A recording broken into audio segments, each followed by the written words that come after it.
Hi guys, and welcome to Angling For You. Today you join me at the fantastic Lindholme Lakes, where we are getting our groove on Willows Pond. We've just been battered by a load of wind and it's just settled down enough that we can get out the pole. And we're into the first fish, and today what I'm doing is keeping it simple.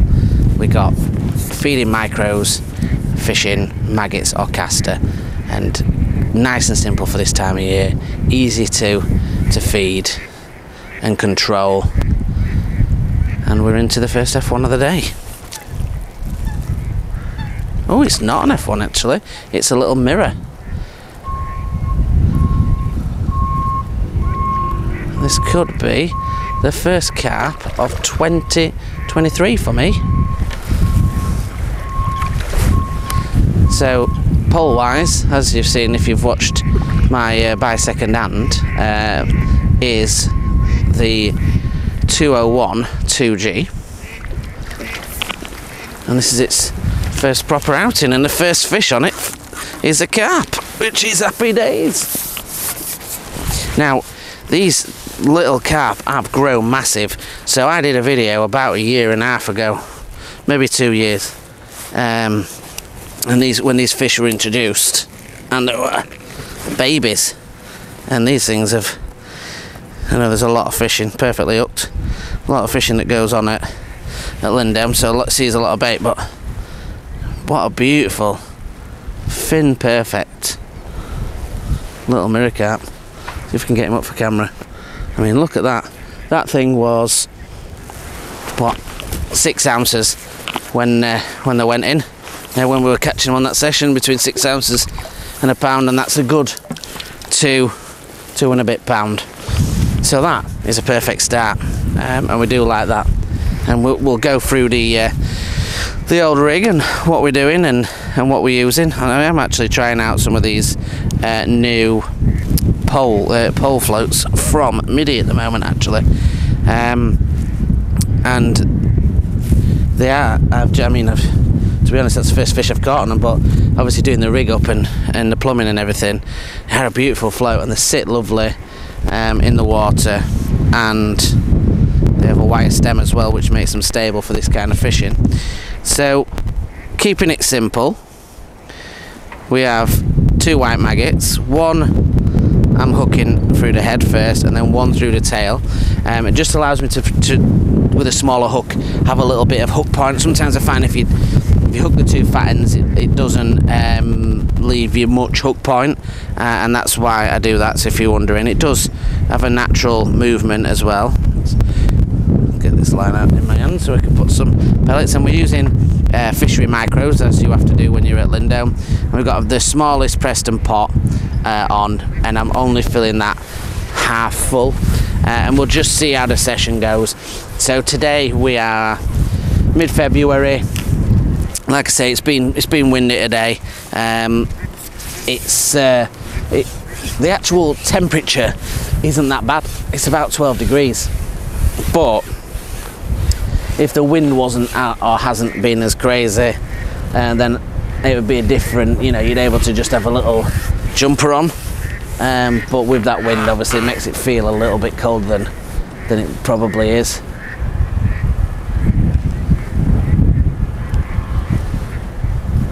We're just fishing a reed over the other side, and at some point I will move over the camera angle so you can see where that is, and we're just laying that rig in. Got a little back shot on, and if you don't know what a back shot is a shot between the float and the tip of your pole, and that's to sink the line behind so it doesn't drag as much on the water. Now we've got the wind off us back, which if you can do it and you're on a pleasure session is a good idea when it's really windy, because you're not having it in your face and not across you too much, and it's not directly off us back, but when I'm sat in this position it allows the wind to sort of cut across me in a way that I can hold the pole where it's not putting the pole in any sort of danger. And that bite was a lovely bite, straight under. These floats sit lovely with it being a wire stem, but they're also very sensitive, so it's dotted down nicely, but easy to keep stable. and obviously that bite was a nice easy to see bite, and it's dotted down, so then if you're getting any of those F1 bites or those littler fish bites, which you will encounter when you're obviously fishing with maggots, it allows you to see them a little easier before they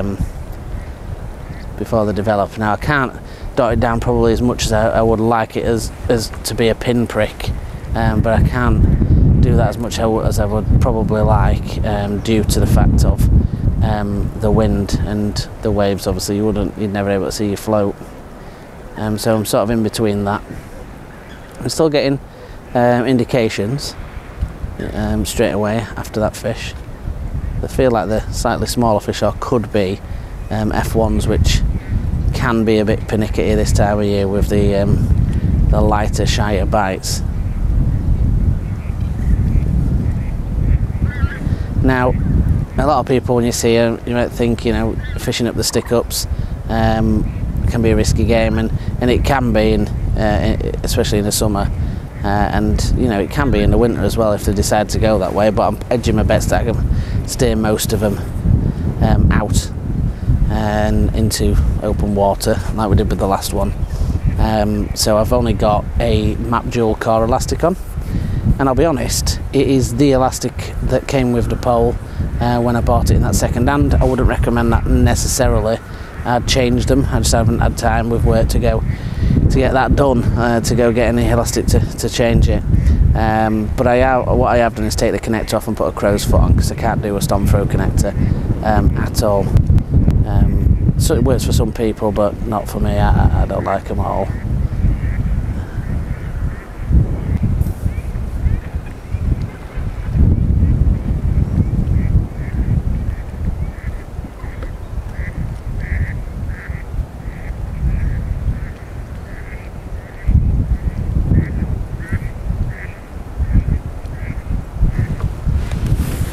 Another fish, guys.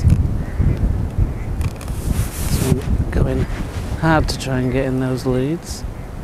Just about turned it.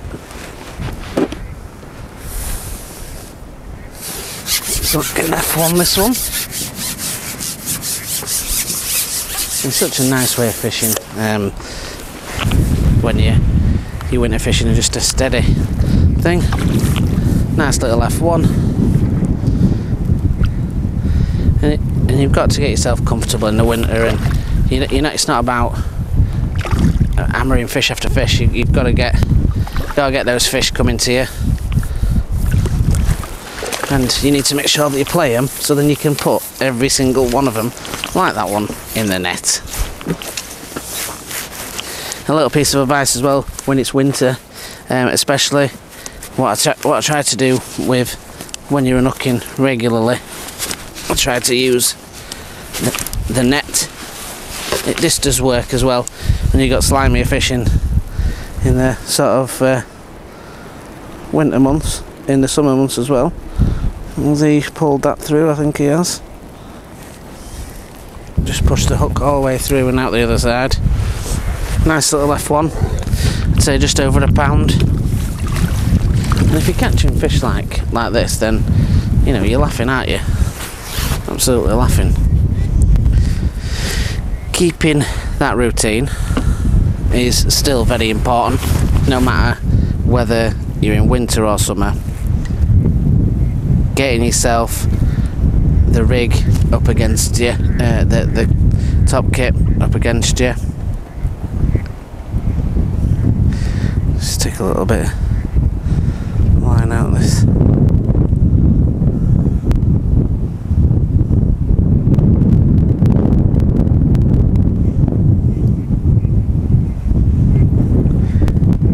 Sure that you get that bait on first. And we've got the double maggot, like I said. We have got casters as well, but if they're biting on double maggot, then I'm going to stay on double maggot, no point in changing. Like I say, one on the thick part and one on the thin part.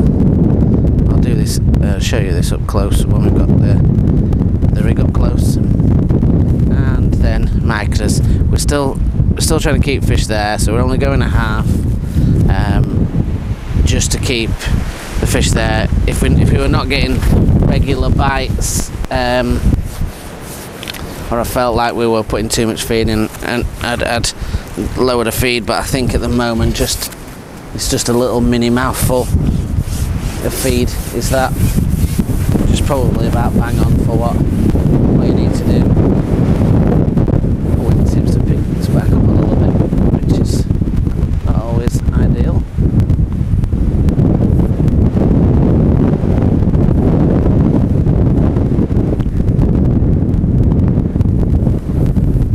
Just to get the pull back into position. You can see that I've got sort of a good half a section behind me. There's two reasons for that. The one is just obviously the distance that I'm fishing, as a little bit of in between sections, but also it does work as a good counterbalance. It allows me to have a bit of section to push forward if I need it, if I've got to steer a fish out like I just did with that last one. But it also gives me a bit of counterbalance when you're fishing the wind. So if not, and I've got a dolly butt that fits, I would use that as well, just for that sort of counter balance. But it's always nice to have a little bit of section, and you're not on the end of your section. Straight in. One, because obviously you'd risk cracking the end of your section if you're doing it onto the end of there. But two, just gives you a little bit to work with when you do hook a fish. A couple of fish down there now. So it looks like another little hungry F1.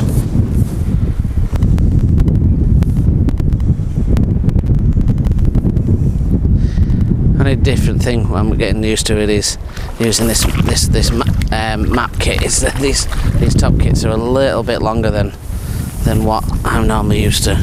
Used to a bit shorter kits. And here he comes this time. But they are still very strong. Very strong kits.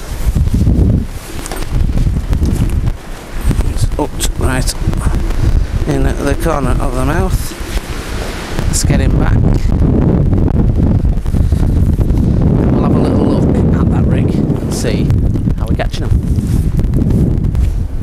Right guys, let's have a little look at the rig itself.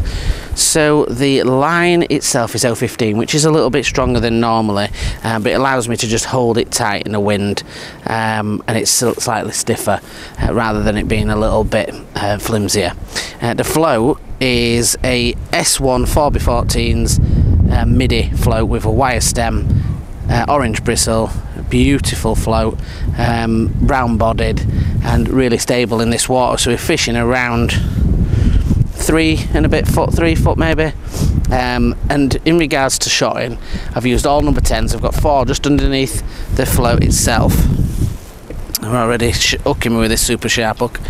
4 underneath the float, 2 little droppers, and then 3 of them bolts underneath the hook link, which is 6 inches. And I'll have a look on it. It is 013 to a 16 hook, which is an XSHB Preston hook.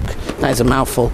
And that's pretty much it. The elastic, like I said, is map dual core white, which is around a 10, which is about right for this kind of situation. We can put enough pressure on the fish that it get them out, but you know, it's not too heavy and it's not too light. So I'm hooking the first one, like I said, through the head, and the other one I hook through the tail, and that leaves more hook point but still gives you that bait presentation that you desire when you do 2 maggots. So in regards to the pellets, like I said, the fish are still coming, so we're going to fill just underneath the blue line of the Preston mini pot. That's the smallest one of the pots, and it is definitely enough pellets, I think, at the moment for what we need to use. I do really like the Preston pots. I've swapped and changed over the years, different pots, tested different pots. I also do like the midi tower pots. They're nice. The matrix pots are nice, but I do settle on these Preston ones. over the years I've used Preston ones probably more than most, and they're all similar kind of pop, but I do like it, and I am liking this map 201 2G. So like I said, getting a second-hand pole, as long as you follow the right mantra. Oh, we're nearly into another then.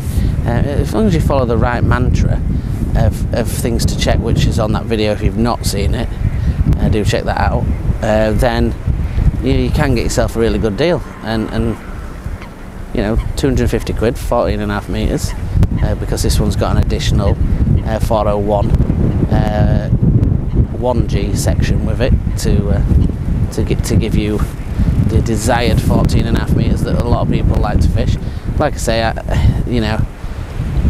have got it regardless of that section, but it's just a bonus. And the thing with some of the lower map poles, they're not as light as some other poles. I mean, this is fine up to 13 metres, to be honest, but what they are is very strong, which is great. And when you're doing this kind of edge fishing or stuff in the summer, can be a good little bargain instead of getting a margin pole. So especially if you fish a venue where you got longer margins. We're going to another one.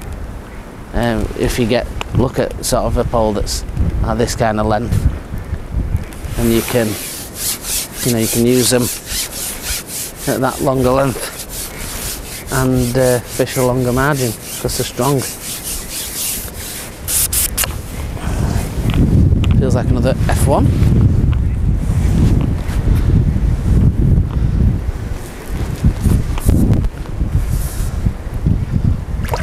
Yep.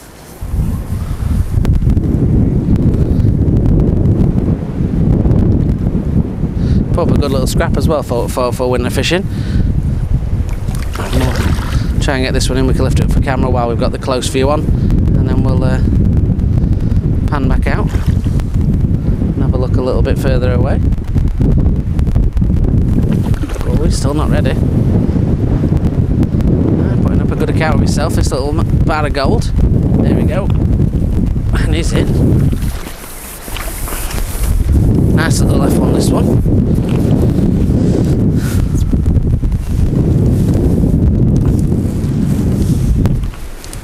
And again, perfectly hooked in that top lip, which means, you know, the rig is doing its job. See if we can play a ball. They're not known for their photo abilities, F1s. They are a scatty little fish that likes to jump around, but a lovely little fish, that F1. If you're catching them all day while you're fishing in the cold weather, then you're winning, aren't you? Absolutely winning. Put that down there. What we'll do is move the camera around, zoom it back out, and see if we can have some more.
More powerful.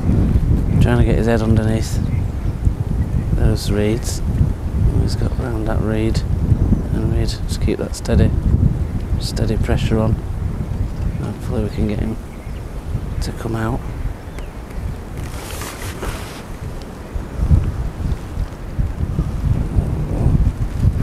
might have done us here, boys. He might have done us. Oh no, we've moved him away from it. It does feel like a better fish. This could be another carp. Or a good size F1. That first run did loop us round there, but we managed to steer him out, and that's what I was saying about 015 as well. Just a little bit stronger, but still light enough to get some power on it. And this fish is staying out there. To me, I think this is probably a carp. Got a soft enough elastic on to let him wallow out there. He's put a lot of power in early doors when he got his head in that reed, but might be one of those sort of 3 or 4 pound carp that we had early doors. Fingers crossed. Oh yeah, it looks like a carp. Yeah, it's one of those fit commons. I've seen a little bit of oxygen though.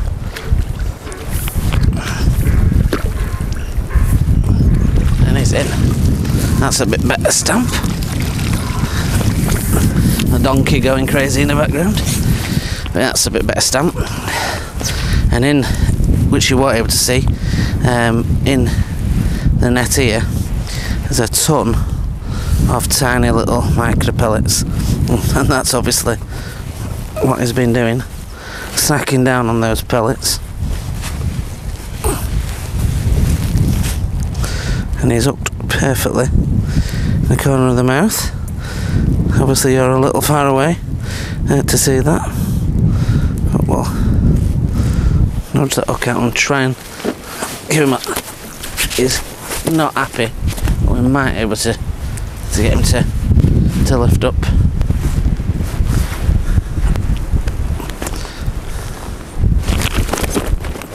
Or not. He's not having a...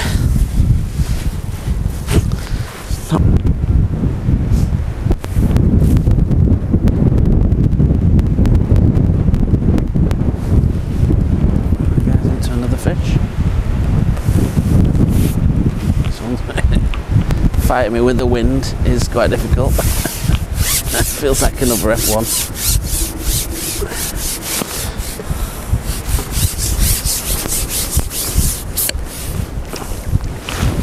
Smaller F1, I think, this time.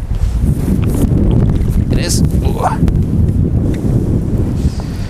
Oh, lovely colour. Beautiful gold colour. Oh, look at that.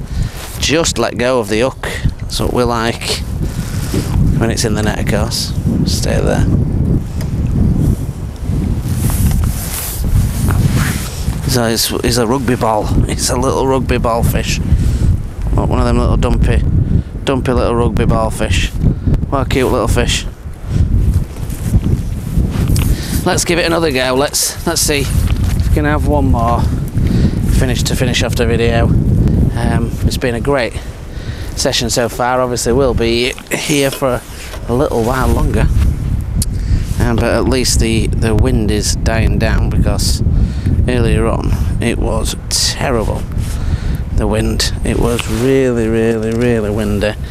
God, it was probably 40-50 mile an hour gusts, which sounds like I'm making it up, but it wasn't. And if anybody knows Lindholme anyway, and its nickname, Windy Lindy, it's not always the kindest of wind when you're here anyway. Not always, but you've got a lot of open fields where the wind does zip across. Alright, let's have another last pot in and see maybe if we can steal a carp. Be nice. Excuse me. Still battling this cough from 2 weeks ago.